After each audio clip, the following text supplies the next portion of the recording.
मैं अमित भटनागर गोविंद बल्लभ पंत कृषि एवं प्रौद्योगिकी विश्वविद्यालय पन्नगर में प्राध्यापक के पद पर कार्यरत हूँ। और मैं अमित भटनागर क्लासेस में बहुत सारे लेक्चर्स मैंने अपलोड कर रखे हैं जो स्टूडेंट्स के लिए हैं, और ये लेक्चर हिंदी और इंग्लिश दोनों में है। लेकिन जो अपने किसान भाई हैं उनके लिए भी ये लेक्चर महत्वपूर्ण है, लेकिन इंग्लिश और हिंदी दोनों लैंग्वेज होने की वजह से वो उनकी समझ में नहीं आ पाते हैं। तो मैंने ये कुछ लेक्चर्स किसानों के लिए ही विशेष रूप से तैयार करने की कोशिश कर रहा हूँ, कुछ कर रहा हूँ। इसके लिए मैंने प्ले लिस्ट में कृषि किसान एक नया प्ले लिस्ट ऐड किया है, जोड़ा है। तो किसान भाई इन लेक्चर्स को कृषि किसान प्ले लिस्ट में देखें, इसी चैनल पर अमित भटनागर क्लासेस में। ये सारे लेक्चर जो मैं किसानों के लिए कर रहा हूँ बिल्कुल हिंदी में रहेंगे, और जो स्टूडेंट्स के लिए जो लेक्चर मैं लगाऊंगा वो हिंदी और इंग्लिश दोनों में रहेंगे, ताकि जो दूर के जो बच्चे हैं जिनको हिंदी समझ में नहीं आती है वो इंग्लिश समझ सकें, और जिनको इंग्लिश में प्रॉब्लम है वो हिंदी में समझ सकें। लेकिन जो किसानों के लिए जो लेक्चर्स हैं वो पूरे हिंदी में मैं लगाने की कोशिश करूंगा। और वो जो उसकी प्ले लिस्ट है, आप जब चैनल में जाएंगे तो वीडियोस की प्ले लिस्ट आती है, उसमें कई हैं। तो हिंदी के लिए जो किसानों के लिए जो लेक्चर है उसके लिए मैंने एक नई प्ले लिस्ट बनाई है, कृषि किसान। तो उसमें ये लेक्चर देखें, उसमें मैंने कुछ एक दो लेक्चर अभी हिंदी के डाल दिए हैं। तो उसी में ही जो किसान भाई देखें तो उनको बहुत अच्छा ढंग से समझ में आएगा। और इंग्लिश वाली अगर प्ले लिस्ट देखते हैं तो अगर जो किसान भाई इंग्लिश समझते हैं उनके लिए समझ में आ जाएगी, लेकिन हिंदी के लिए यही कृषि किसान देखें तो उनको बहुत अच्छा समझ में आएगा। और जो किसानों के लिए जो चीज़ें होनी चाहिए, क्या होनी चाहिए, कैसे यूज़ करनी चाहिए, उसको मैं बताता रहूँगा। और आज मैं ये बताऊँगा कि गोबर की सड़ी खाद ही क्यों प्रयोग करनी चाहिए। अगर हम सड़ी नहीं करते हैं तो हमें क्या समस्या आती है, और सड़ी का मतलब क्या होता है, पक्की खाद का क्या मतलब होता है, कच्ची खाद का क्या मतलब होता है। हम सभी जानते हैं कि गोबर की खाद बनाने में 4-5-6 महीने लग जाते हैं, लेकिन जल्दीबाजी में हम गोबर है या कंपोस्ट है उसको बहुत जल्दी प्रयोग कर लेते हैं 1 या 2 महीने बाद। कभी कभी तो गोबर की खाद सीधे ही खेत में डाल देते हैं। इसके बहुत सारे नुकसान हैं। हम गोबर की खाद डालते क्यों हैं, सीधा सा अपना हम जो डालते हैं उसका एक जवाब है कि उससे हमें पोषक तत्व मिल सकें। देखिए, पौधे ने जो पोषक तत्व लिए ज़मीन से वो जानवर ने खाया, गाय भैंस ने खाया, और वही पोषक तत्व कुछ उसके शरीर में गए और जो नहीं गए वो उसके गोबर में आ गए। तो इसका हम जो गोबर यूज़ कर रहे हैं या FYM कर रहे हैं वो सब क्या है, फिर से खेत में आ जाएगा, उसको प्रयोग करें। इसी तरह से कंपोस्ट में जो पौधों को हम लेते हैं, पत्तियां हैं, टहनी है, जो भी है, तो वो भी देखिए ज़मीन से ही लिए और वो तत्व वापस ज़मीन में आ जाएंगे। तो इसका मतलब हम चाहे FYM यूज़ करें, चाहे कंपोस्ट करें, कुछ भी हम ऑर्गेनिक यूज़ करते हैं तो उसमें वही तत्व होंगे सारे जो ज़मीन के अंदर हैं। लेकिन ये तत्व पौधे एज सच नहीं लेते हैं, जैसा होते हैं वैसा नहीं लेते। जो पौधों को अपना पोषक तत्व लेने का एक अलग रूप होता है। जैसे मैं एक उदाहरण के लिए बताऊं, जैसे हम गेहूं खाते हैं तो गेहूं को हम एज सच नहीं खाते, उसके बीज नहीं खाते हैं। पहले हम उसको आटा बनाते हैं, आटा बनाने के बाद उसको रोटी बनाते हैं और रोटी को गर्म करते हैं। तो देखिए, खाया तो हमने गेहूं, लेकिन हमने उसका रोटी बना के खाया। अगर हम गेहूं को ऐसे ही खाएंगे तो हमें पचेगा नहीं, पेट में दर्द होगा। इसी तरह से जो गोबर के अंदर जो पोषक तत्व हैं, लेकिन वो पौधों के लिए उपलब्ध नहीं है। अगर हम ऐसे ही दे देंगे उसको, गोबर को, कच्चे गोबर को ऐसे ही डाल देंगे तो वो जो है पौधों को उपलब्ध नहीं होगा। तो जब हम गोबर को, खाद को सड़ाते हैं, कंपोस्ट को सड़ाते हैं, तो उसके अंदर जो पोषक तत्व हैं, चाहे नाइट्रोजन है, चाहे फास्फोरस है, कोई भी है, गंधक, सल्फर है, वो ऐसे रूप में आ जाता है जिसको पौधे लेते हैं, अपनी जड़ों से लेते हैं। जैसे नाइट्रोजन है, नाइट्रोजन को जो पौधे लेते हैं वो नाइट्रेट या अमोनियम में लेते हैं। पौधे किसी भी तत्व को जो लेते हैं वो आयन के रूप में लेते हैं, और किसी रूप में नहीं लेते, गैस के रूप में नहीं लेते। तो उसका आयन के रूप में बदलना जरूरी है। तो जब हम गोबर की खाद को सड़ाते हैं तो उसके अंदर के जो तत्व हैं वो ऐसे रूप में बदलते हैं जो पौधों को उपलब्ध हो जाते हैं। जैसे कि पौधों के अंदर जो नाइट्रोजन होती है वो प्रोटीन के रूप में होती है, और प्रोटीन जो है अमीनो एसिड से बनी होती है, और अमीनो एसिड के लिए नाइट्रोजन चाहिए। तो अगर हम पौधों के अंदर प्रोटीन है और हमने ऐसे ही दे दी, जानवर को खिला दिया, गोबर में जो निकली हमने ऐसे ही डाल दी खेत में, तो वो उसको नहीं मिलेगी। उसको जो जानवर लेगा या जो हम भी लेंगे, पहले हम नाइट्रोजन लेंगे, वो नाइट्रोजन हमारे शरीर के अंदर जाके प्रोटीन बनाएगी। अगर हम प्रोटीन को ऐसा लेंगे तो कोई किसी काम की नहीं है। तो गोबर की खाद में जो तत्व है वो अलग अलग रूप में होते हैं।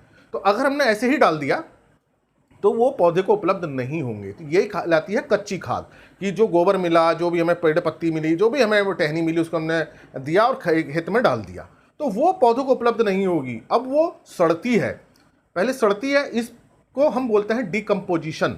अब इसको सड़ाने का काम कौन करता है, इंग्लिश में तो इसको हमने डिकम्पोजिशन कह दिया, इसको सड़ाने का काम कौन करता है, जो जमीन के अंदर सूक्ष्म जीव हैं, जैसे बैक्टीरिया है, फंजाई कवक है, एक्टोमाइसिटीज है, बहुत सारे सूक्ष्म जीव होते हैं जो इसको डिकम्पोज करते हैं, मतलब इसे सड़ाने का काम करते हैं। तो अब ये सड़ाने में मतलब कि जैसे गेहूं से आटा बनाया, आटे से रोटी बनाई और रोटी को फिर गर्म किया, तो ये एक प्रोसेस हुआ पूरा। तो इसी तरह से जो प्रोटीन है, प्रोटीन से अमीनो एसिड बनेगी, अमीनो एसिड से फिर नाइट्रेट अमोनियम बनेगी, ये भी एक प्रोसेस है, डिकम्पोजिशन प्रोसेस है, इसको समय लगता है। तो ये समय हम करीब लगता है 4-5 महीने, तो ये समय चाहिए।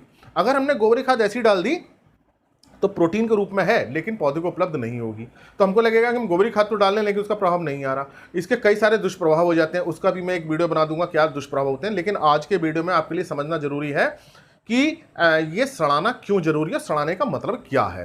सड़ाने का मतलब यह है कि उसके अंदर जो पोषक तत्व हैं विभिन्न रूपों में हैं, जैसे कि नाइट्रोजन प्रोटीन में है, फास्फोरस फाइटेट्स के रूप में है, कैल्शियम सेल जो उसकी कोशिका बनती है, कोशिका भित्ति होती है उसमें होता है, मैग्नीशियम जो है क्लोरोफिल के अंदर होता है।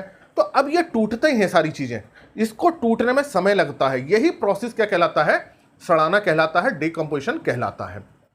इसको जब सड़ाते हैं तो देखिए क्या होता है कि बैक्टीरिया, जिसको मैंने कहा सूक्ष्म जीव हैं, जीवाणु हैं और कवक फंजाई हैं, ये इस पर काम करते हैं, इसको तोड़ने का काम करते हैं। उसके अंदर का जो कार्बन होता है उसको वो अपने रूप में खा लेते हैं। अब ये मानिए कि जो कार्बन होता है उसको हम C लिखते हैं, तो ये कार्बन आपस में जुड़ा होता है, कहीं वो NH2 फॉर्म में जुड़ा होगा, कहीं फिर वो कार्बन जुड़ा होगा, इसी तरह कार्बन में कहीं फास्फेट जुड़ा होगा, इस तरह कार्बन के साथ कहीं कैल्शियम जुड़ा होगा, कार्बन के साथ मैग्नीशियम जुड़ा होगा, और जो सूक्ष्म पोषक तत्व होते हैं वो इनके साथ जुड़े नहीं होते हैं। तो जैसे जिंक है या आयरन है, इसको मैं हिंदी में लिख देता हूँ ताकि आपको बहुत अच्छा समझ में आए। जिंक है, आयरन जिसे एफीम कहते हैं, लोह है, या हमारा कॉपर है, या हमारा मैग्नीज है, ये कार्बन के साथ नहीं जुड़े होते हैं, तो इनके लिए बहुत सड़ाने की जरूरत नहीं होती, ये उपलब्ध हो जाते हैं। लेकिन जो 3 तत्व हैं, ध्यान कर लीजिए, 3 तत्वों के लिए बहुत जरूरी है, वो है नाइट्रोजन, फास्फोरस और सल्फर। इनके लिए सड़ाना बहुत जरूरी है। कैल्शियम को भी जल्दी सड़ के निकल आता है, लेकिन नाइट्रोजन फास्फोरस इतनी जल्दी नहीं सड़ते हैं, और इन तीनों तत्वों की बहुत ज़्यादा ज़रूरत होती है। तो अब जो नाइट्रोजन है तो वो प्रोटीन में है, सल्फर भी जो गंधक जिसे हम कह रहे हैं वो भी जो है प्रोटीन के रूप में है, तो इसको निकलने में समय लगता है। तो इसलिए जब तक आप इसको सड़ाएंगे नहीं तब तक ये उपलब्ध नहीं होगा। तो अब जब ये सड़ाने का प्रक्रिया चलती है जिसको हम डिकम्पोजिशन कहते हैं, इसी समय यहाँ पे बैक्टीरिया है, जैसे मैं दिखा दूँ, यहाँ बैक्टीरिया काम करेगा, कुछ एंजाइम निकाल देता है, इसको तोड़ देता है, कुछ फंगस होती है यहाँ से तोड़ देता है, और फिर कुछ एक्टोमाइसिटीज हैं, कई तरह के सूक्ष्म जो इसको तोड़ देते हैं और कार्बन को अपने खाने के रूप में प्रयोग करते हैं। देखिए किसी भी चीज़ का जो खाना होता है, जो भोजन होता है, वो कार्बन होता है। तो जैसे ही इनको कार्बन मिलता है तो इनकी संख्या जो है बहुत तेज़ी से बढ़ने लगती है, चाहे कवक है, चाहे बैक्टीरिया है, कोई भी है, कार्बन की वजह से, क्योंकि कार्बन बहुत ज़्यादा है और तत्व उस जो पोषक तत्व उसके तुलना में कम है।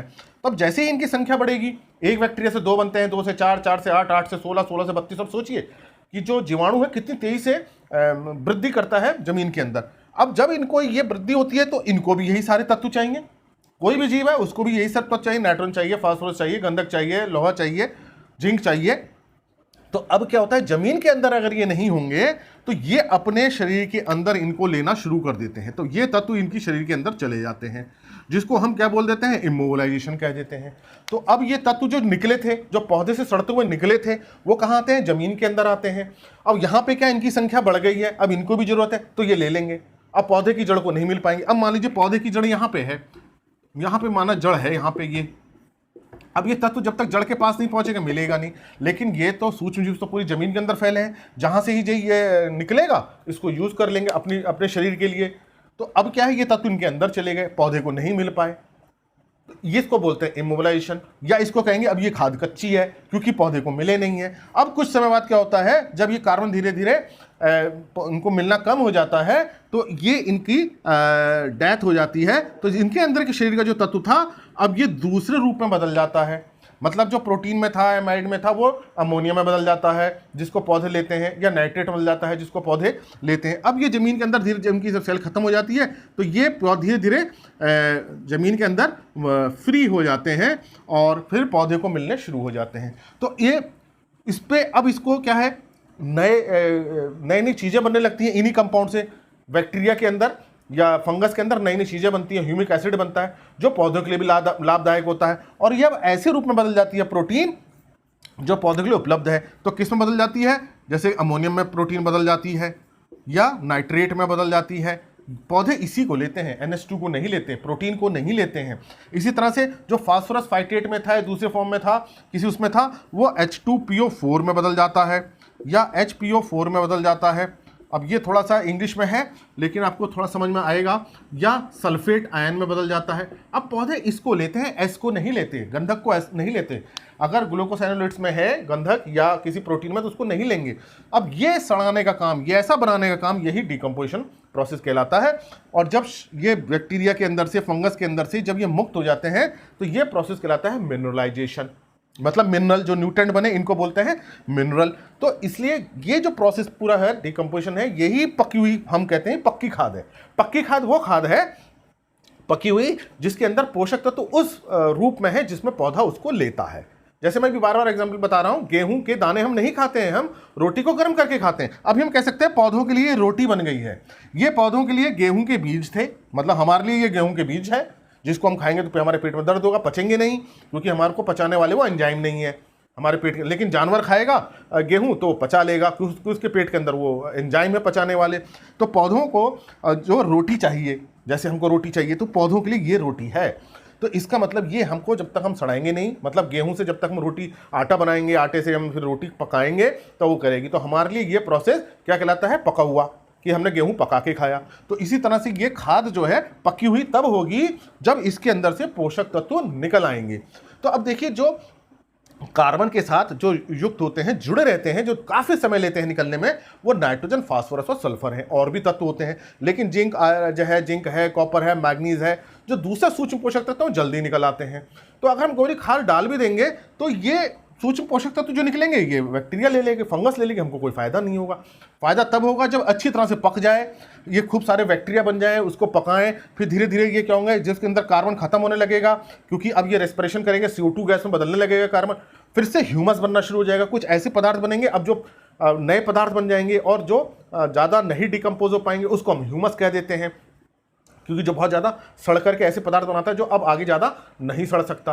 तो इसका अंदर जो सड़ी हुई खाद होती है उसके अंदर ह्यूमस भी होता है, उसके अंदर ये ऐसे पोषक तत्व होते हैं जिसको पौधा लेता है, और इसके साथ साथ ऐसे रसायन बनते हैं, ह्यूमिक एसिड बनता है, बहुत सारे ऐसे पदार्थ बनते हैं जो पौधों के लिए लाभदायक होते हैं। तो सड़ी हुई खाद से न केवल उनको पोषक तत्व मिलते हैं बल्कि बहुत नए ऐसे पदार्थ बन जाते हैं जो जमीन के लिए भी अच्छे होते हैं और पौधों के लिए भी अच्छे होते हैं। तो हम सड़ी हुई खाद डालेंगे तो हमको जमीन भी अच्छी हो जाएगी, जमीन में हमारी भुरभुरी हो जाएगी, और उसके अंदर जो है हवा का संचार बढ़ेगा, वायु संचार बढ़ेगा, और उसके साथ साथ पौधों को भी पोषक तत्व उपलब्ध होंगे। तो इसलिए हमेशा आप सड़ी हुई खाद डालें। अगर आप सड़ी हुई नहीं डाल रहे हैं, मतलब डिकम्पोजिशन नहीं कर रहे हैं, तो आपको उसका फायदा नहीं मिलेगा, उसका नुकसान होंगे, बहुत सारे नुकसान होते हैं, वो मैं आपको किसी और वीडियो बता दूंगा। आज केवल आप इतना समझें कि सड़ाना क्यों जरूरी है, और इसको सड़ने का आप तरीका जानते हैं। और इसको सड़ाने में 3-4 महीने, 4-5 महीने लग जाते हैं जब तक अच्छी तरह सड़ ना जाए, मतलब कि ये पोषक तत्व इस रूप में ना आ जाए, आपको प्रयोग करने का कोई फायदा नहीं होगा बल्कि नुकसान हो जाएगा। तो ये मतलब होता है सड़ी हुई खाद का। तो आप चाहे कंपोस्ट है, चाहे वो गोबर की खाद है, चाहे कोई दूसरा भी है, पेड़ की पत्तियां हैं, कुछ भी हैं, उसको सड़ा के डालें। अब सड़ी हुई कैसे पता चलेगा सड़ गई है? तो वो हल्की हो जाती है और हाथों पे चिपकती नहीं है, उसका रंग जो है काला भूरा हो जाता है और उसके अंदर कोई बदबू नहीं होती है। तो ये उसकी पहचान होती है। और इसको जब खेत में मिट्टी मिलाएंगे तो ये तत्व जो थे, जो पहले जो कच्ची खाद में इस रूप में थे और इस रूप में थे, अब बदल करके पकी खाद में इस रूप में आ गए, जो पौधों को उपलब्ध हो जाएंगे और उससे हम पौधों को फायदा मिलेगा। इसलिए हमेशा आप सड़ी हुई खाद का प्रयोग करें। तो आप समझ गए होंगे कि जब हम कभी बोलते हैं डिकम्पोजिशन क्या है, डिकम्पोजिशन मतलब उसको सड़ाने का प्रोसेस चल रहा है। इमोलेशन क्या है? पोषक तत्व सूक्ष्म जीवों के अंदर चले गए हैं। मिनरलाइजेशन क्या है? सूक्ष्म तत्व उनके शरीर से निकल के बाहर आ गए हैं और वो रूप बदल गया है, और इसमें काफ़ी लंबी प्रोसेस होती है, ऐसा नहीं है आसान होता है, इसलिए समय लेता है ये।